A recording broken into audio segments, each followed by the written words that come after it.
The latest JAL game day took place last Sunday, May 1st.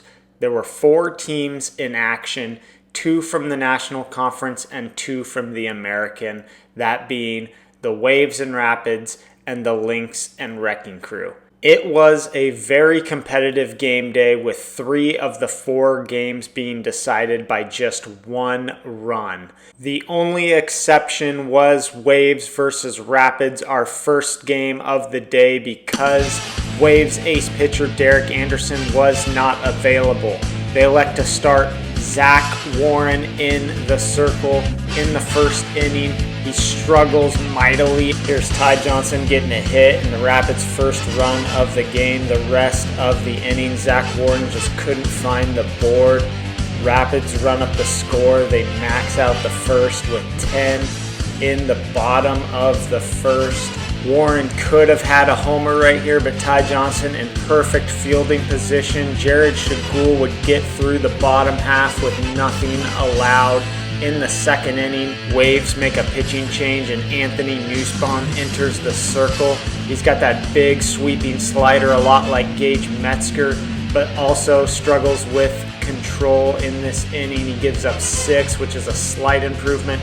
In the bottom of the second, it's 16-0, and Nussbaum's going to go deep for the no-doubt solo home run. Then Aaron Adams getting into the action here, lines a deep double.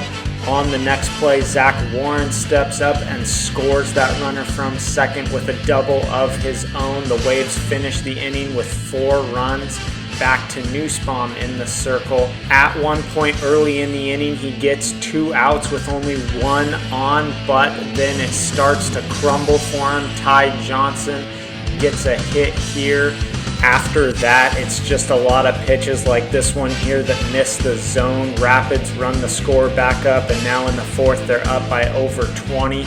Aaron Adams enters the circle in the 4th, and he throws a nice fastball right down the middle to begin the inning. He gets out of the 4th inning with no runs allowed. In the bottom of the 4th, Ty Johnson checks in to pitch a little bit for the Rapids, try to get Jared Shagul some rest for the second game, but he can't find the zone at all. He gives up a lot of runs and then subs himself out without getting a single out. That did no good for Jared Shagul. He has to get all 3 for the inning. The Waves take a little bit of advantage and get some runs for themselves. That's a triple for Zach Warren. Ty couldn't haul it in.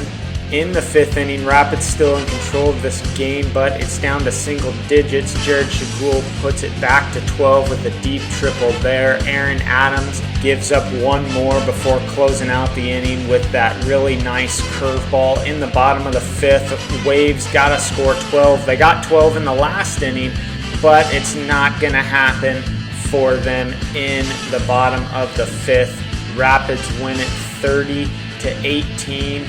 Ty Johnson, definitely the star of this game. 3 hits on 8 at-bats, 2 doubles, 17 RBIs. Fielding-wise, he was spectacular. 4 fielding outs and 4 stops. For the Waves, Zach Warren has a nice game of batting, 3 hits, a double, a triple, 8 RBIs. The Waves knew this one was going to be tough without Derek Anderson pitching. They tried 3 different people. Aaron Adams was clearly the best of the 3. He was actually pretty decent in those last 2 innings.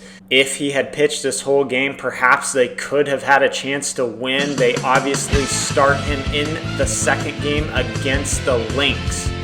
Tegan Connors gets first use of the circle and comes out ice cold in the 1st. He spots the Waves 6 runs on walks. In the bottom of the 1st, though, he starts making up for it with the bat, roping a triple there. Lynx get this thing tied up at 6 before Aaron Adams can get out of it. Into the second inning, Warren slaps a double here, and then Tegan is going to walk several more guys after that. He finally gets the sinker going towards the end of the inning as seen in these couple clips, but the Waves have 10 runs by the end of the half inning. The Lynx get back up to bat. Tegan's going to get a double here, and then McKinley Franklin, the team's new signee, gets a single. A little bit later, Lynx lead after 2, 11-10. Bottom of the third, McKinley Franklin staying hot. This is a triple, and then later in the inning, he gets a double.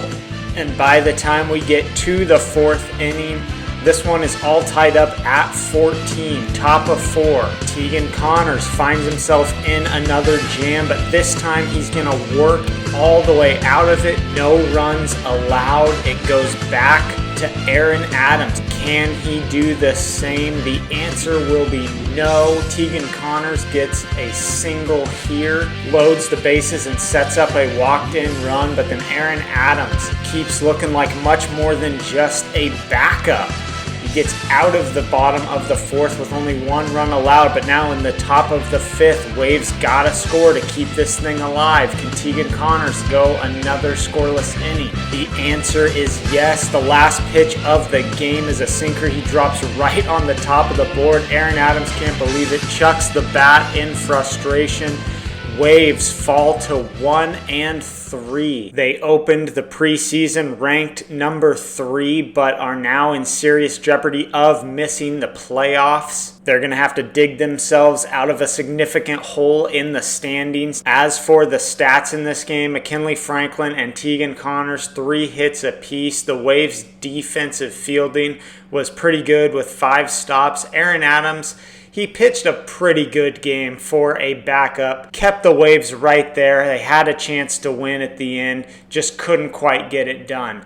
In the third game of the day, it's Wrecking Crew versus the Rapids. This was a lot of fun. In the top of the first, Jared Shagul a chance to get out of it, catching a foul ball, but he somehow drops it. Neither him or Ty can believe it. Next play, though, he comes right back and pumps a fastball high and inside for the strikeout. We fast forward to the top of the second. Rapids lead 5-0. Matt Morton gives up some runs on walks. Cameron Morton here getting himself a double. Shagul would give up some runs on walks in this inning, as seen here in this clip.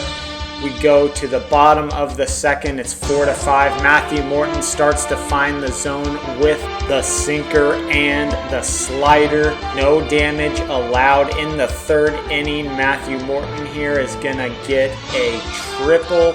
It gets through Jared and Ty. Great defensive effort there, but neither of them can get the stop. Then Cameron Morton going to blast a homer, and the Wrecking Crew take a 7-5 lead. Bottom of the third, Ty Johnson chops a double, and then Jared Shagul steps up and brings that runner home with a double of his own. In the fourth inning, it's 7-6. Wrecking Crew lead. Cameron Morton, 2 on, no out. Almost has something here, but Jared Shagul, great reaction in the circle to make that catch. Later in the inning, bases loaded, 1 out. Matt Morton's going to get a double.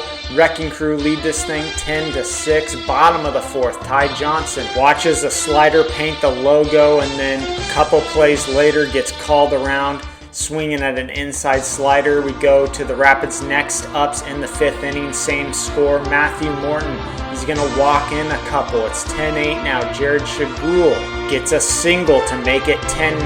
Next pitch to Ty Johnson is a walk. We skip to Jared Shagul's next up, 10-10. Bottom 5, bases loaded, 2 outs, a chance to win, but Matt Morton gets the top of the zone. Ty can't believe it. We're going extra innings. Jared Shagul gets himself in great position to start the sixth with 2 outs and nobody on. Cameron Morton's single here puts a runner on second and poses a little bit of a threat, but Jared Shagul comes right back and gets a strikeout against Matt Morton. In the bottom of the sixth, the Rapids get bases loaded with only 1 out, and Ty Johnson decides he's going to try to steal home for the win, but Matthew Morton denies him with an incredible tag. Look at that dive to keep the game alive, but it's only for 1 more pitch because Ty Johnson on the next play goes up to the plate and walks it off with a double. Rapids win 11-10. What a game.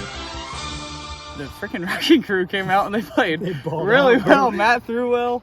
Cam probably had one of his best hitting days of his career. So, I mean, hats off to them, but we got it back in the last 2 innings. So, What'd you think of Cam getting all over you? Oh, man, he had me stressing, bro. I don't understand how he hits the ball. No. His bat swing has to be the slowest in the league. It is. But no, props to them. They balled out. Yeah. Great game. Rapids poking a little fun there at Cameron Morton, but they acknowledge he was the best player in this game. 6 hits, 2 of them were doubles. He had a home run. Defensively, he also had a couple stops and an assist on that steal attempt. For the Rapids, Jared Shagul, 10 runs in 6 innings. Pretty good game. Gave up several hits, but he didn't allow too many walks. Ty Johnson, another good game of fielding. 5 combined FOS for him. The Rapids improved to 3-1. The last game of the day was personal for the Morton brothers, taking on their former team. Last season, the Lynx beat the Crew to knock them out of the playoff race at the end of the season. Early in this one, it looks more of the same. After going up 5-0, Tegan Connors mows through the Wrecking Crew lineup with 3 consecutive strikeouts. In the second inning, Matthew Morton pulls himself together in the circle. Look at this sinker he catches McKinley Franklin looking at. And then Tegan Connors gets caught looking at a slider on the very edge. In the bottom of the second, Cameron Morton, he's going to get something going for the Wrecking Crew. That's a solo bomb. 1-5 now in the third, and Matthew Morton's going to keep dialing up some nasty pitches. He gets out of the third with no damage. In the bottom of the third, Cameron Morton, the bat stays hot. That's a bases clearing triple. The lead is down to 1 in the fourth inning. Matthew Morton, bases loaded, nobody out, and McKinley Franklin gets a double. It's now 7-4. Tegan Connors, 2 on, 2 out. See ya. This one is now 10-4. Look at Tegan Connors, catches all of that ball and just crushes it. McKinley Franklin pours in 2 more runs with a triple. Score is now 12-4 in the bottom of the fourth. The Crew needs some more heroics out of Cameron Morton, and they're going to get him. There's a double for him. A few plays later, he's going to connect for another double.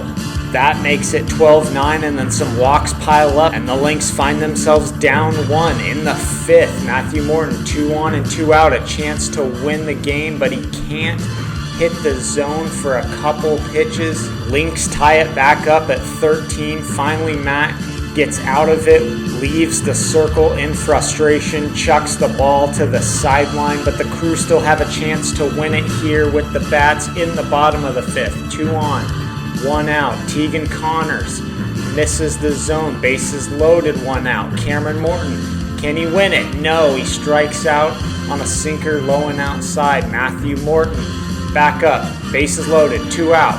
Wild pitch, and the Wrecking Crew win it 14-13. Wrecking Crew go to 2-2. Lynx 3-1. Cameron Clutch Morton has himself another big game in the batter's box. 4 of 11, 2 doubles, a triple, and a homer, double-digit RBIs. Matthew Morton was really good in the field. As for the Lynx, McKinley Franklin has another good game. 5 hits, a double, a triple, 7 RBIs. Some people had question marks about the Lynx signing him coming into this game day, but he performed very well. Of course, the Lynx didn't have Josh Burkhart in either of their games. Were he active, it's reasonable to believe the Lynx could have got a couple more runs and won this game, but you got to give credit to the Wrecking Crew. They're playing very good wiffle ball right now. They're a dangerous team and very much positioning themselves to get into the playoffs this season. Would be the first time the franchise has done that since JAL 16. That will do it for Game Day's Best. The next slate of action is May 15th. I'm Commissioner Cale Johnson. Thanks for watching.